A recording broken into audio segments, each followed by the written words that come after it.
Miracles come while we in the fight. Don't give up and hold him tight. You will have a visible battle scar, but never forget who you are and fight, fight, fight. Hello, and welcome to Embracing the Fight. I am Erica Lamar, your digital creator and host.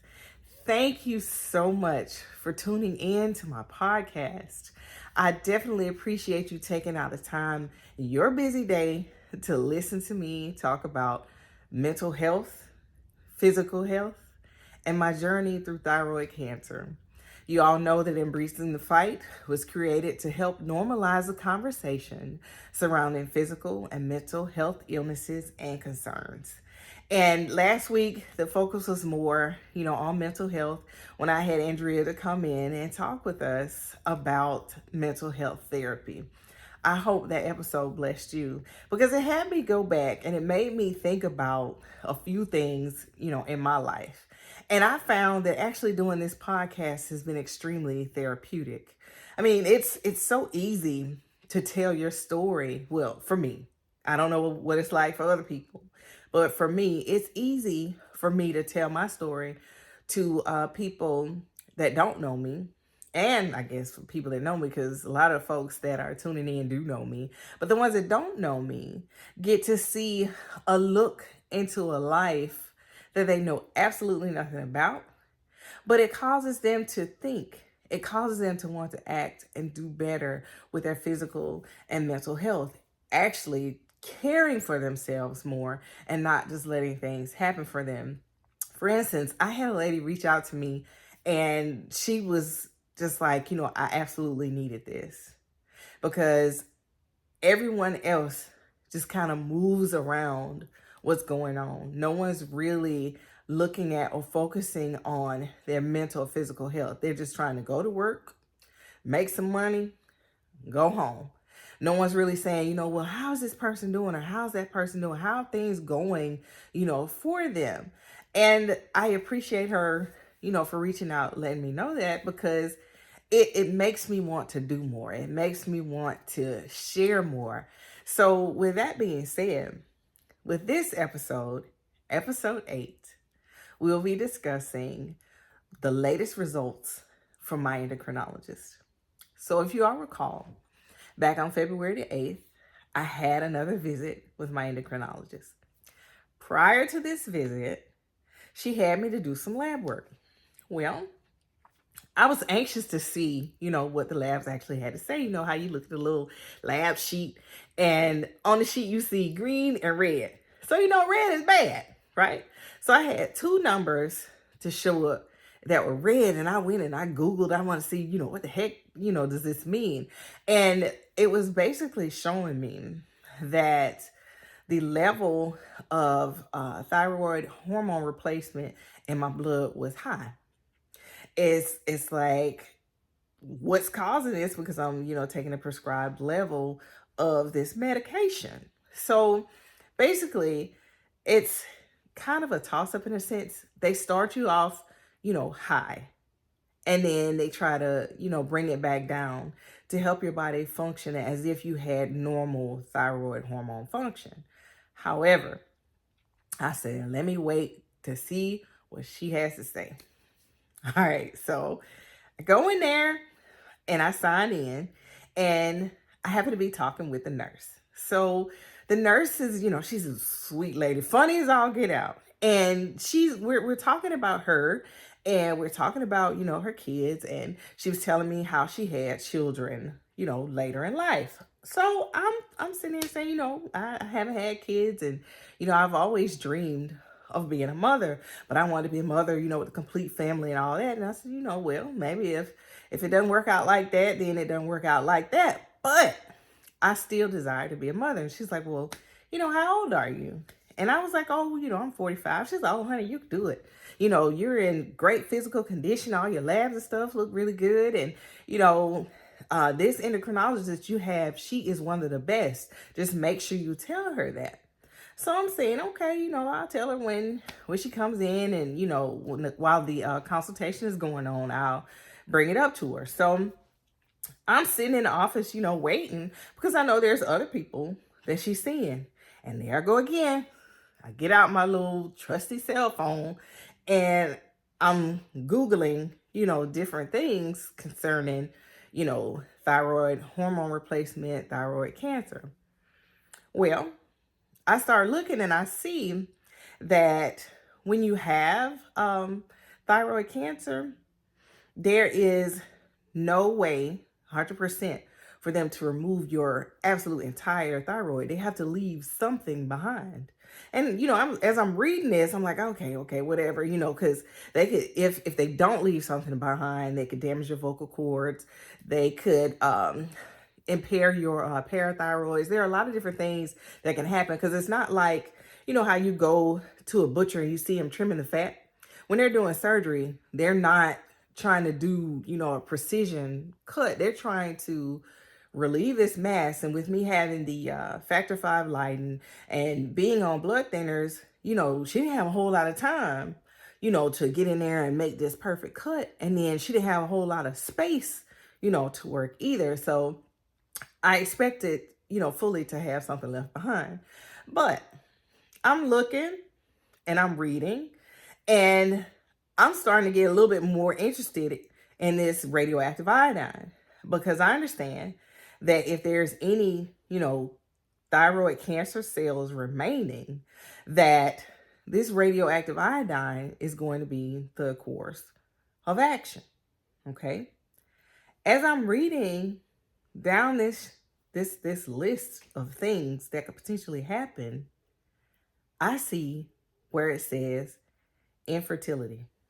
I'm like, wait a minute. I know I only have maybe a few eggs left, as it is. And I'm like, if this is my last hurrah, do I choose, waiting to do the radioactive iodine and potentially try to have a child and then this thyroid cancer cells show up somewhere else causing a greater issue or what? So all this stuff is going through my head, right? Doctor walks in and she says, what are you thinking about?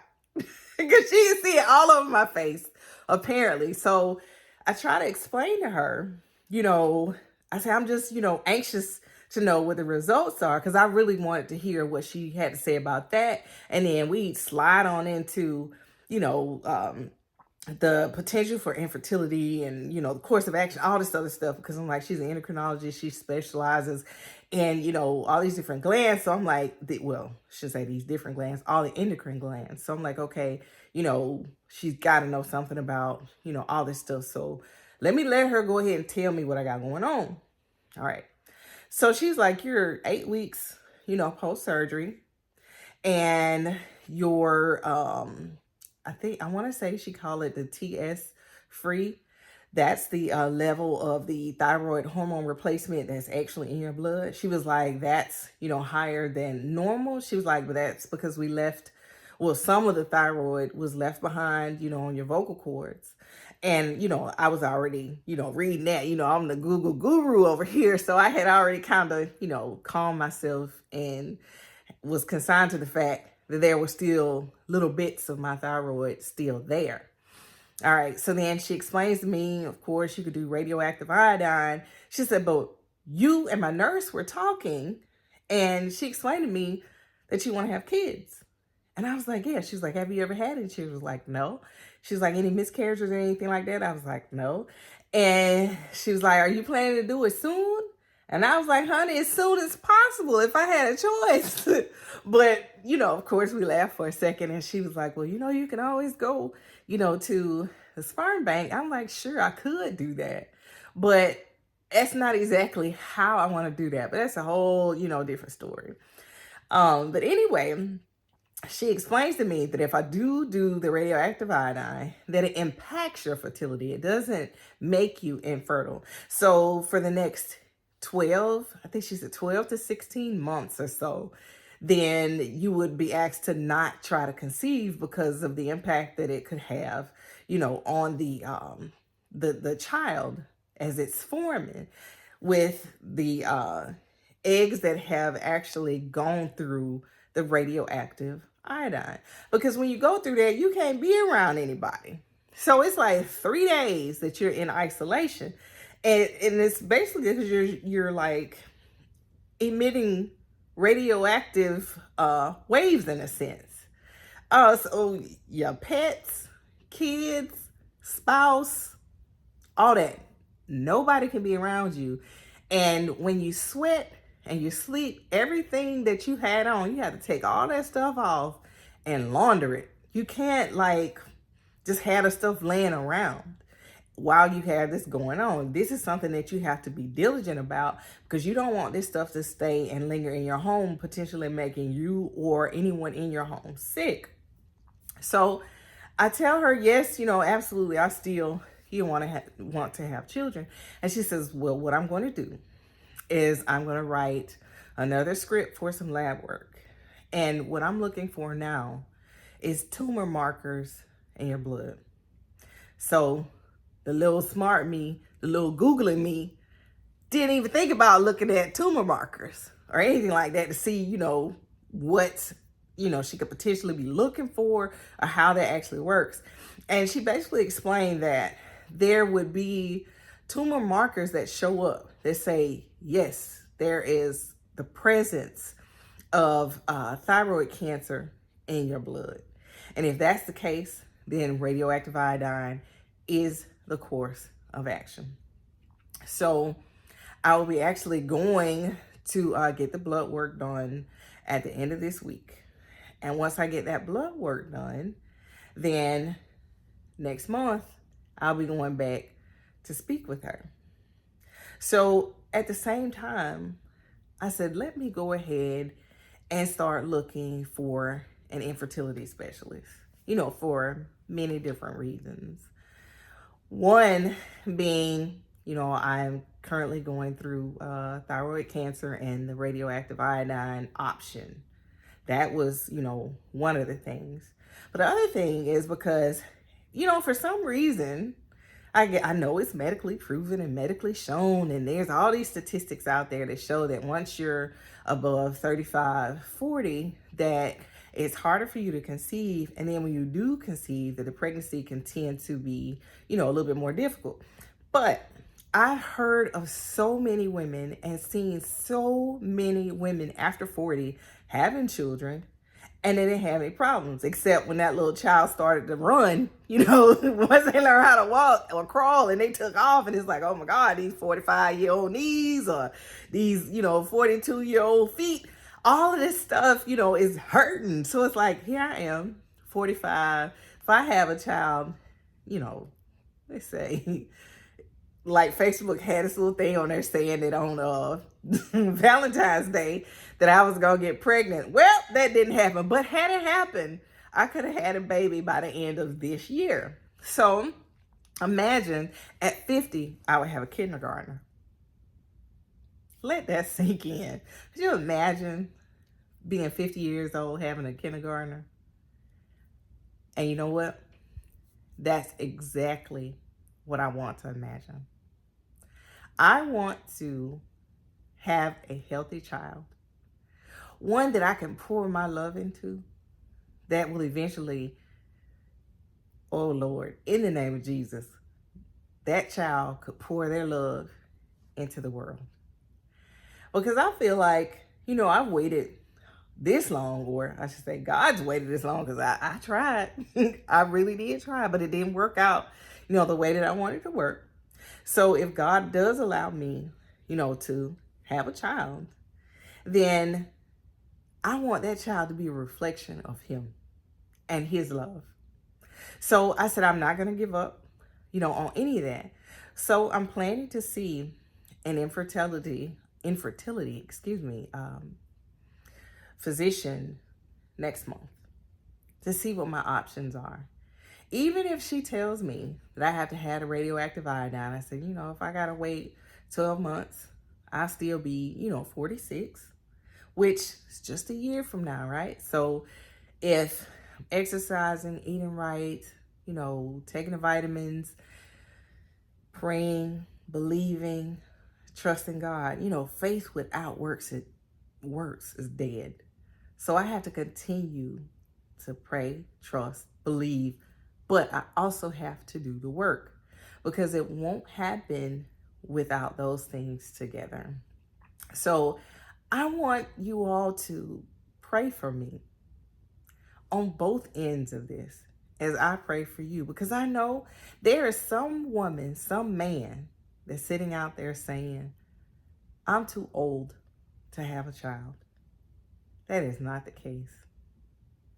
As long as you have the love in your heart, the ability and the activity of your limbs to want to chase a child around, I say go for it. There are so many children out there too. I've even considered, adopting, because there's lots of kids out there that need love, that are sitting in a foster home, or they are waiting, to be adopted, or they're being shuffled from place to place. If you have that kind of love in your heart, and that's truly what you want to do, I encourage you 100%, do it. There's so much love that's needed in this world. But to give that love to a child and watch it grow, that is one of the most beautiful things that I remember growing up. Because I know I say it all the time on the show about how my parents are my support system. Y'all don't understand how much I love my mom and my dad. There's absolutely nothing that I wouldn't do for them. And I get sad when I think about the fact that one of us is going to have to leave here one day. But I know that while they were here, they've done all they could to help me, to encourage me, to speak life into me, as well as for my brother and my sister. No matter what was going on in my life, my parents never judged me. They never made me feel like, I was just totally wrong, or like I was the worst thing in the world when I did something that wasn't quite right. Sure, they might not have liked it, and they voiced that, of course, but they never stopped loving me. They never stopped loving my brother or my sister. They continued to love us through it all. But like I said, they might not have liked everything we did, but they never turned their back on us. And that is what I want to give a child. And if I'm allowed to carry this child, then I want to be able to give birth to this child, give all this love that I have inside of me to a child. I just need that opportunity. So if you're out there and you're thinking about it, what's holding you back? No one's ever 100% financially secure when they have kids. Because if that were the case, it'd be fewer kids in the world. I'm telling you that right now. But all that love that you have to give it to a child. You can watch your return grow in that child. And I'm so passionate about it, like I said, because of the love that my parents gave me. And I want to give that to a child. So thank you so much for listening to me this week. Because not only am I telling you about how things are going with my thyroid cancer journey, I'm also letting you in on what it feels like to be a single woman, to love, desire, and want kids, and to hear there's a potential that there will be issues with fertility. It has done things to me mentally, but at the same time, it's made me pray even more. It's made me believe even more. Because I know that those things that concern me, They definitely concern my Father. So y'all just be praying with me. Keep me in your thoughts. And I'll be praying with you. I would love for you all to write in the comments to tell me what your hopes and dreams are.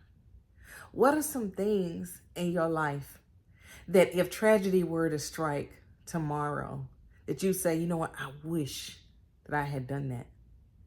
And whatever that thing is, don't wait. Do it today. Thank you for joining me on Embracing the Fight.